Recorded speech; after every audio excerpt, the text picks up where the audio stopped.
شوية حاجات الست بتحتاج إن احنا نبقى عارفينهم عشان دول بيفرقوا معاها جدا، زي الاهتمام بالنسبة للست بيفرق معاها قوي. مش لازم هدية غالية ولا مفاجآت كبيرة.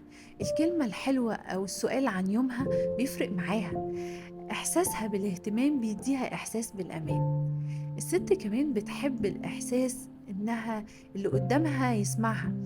بلاش أهز راسي وخلاص أو أبقى ماسك التليفون وأحسسها إني بسمعها، لا هي فاهمة ده كويس قوي. اسمعها وافهم مشاعرها قبل ما ترد عليها. الست بتحب اللي يقدرها ويحسسها بقيمتها، حتى ولو بكلمة شكر. خليك شريك في حياتها بكل تفاصيلها حتى لو كانت صغيرة، وانت كمان شاركها حياتك وأمورك.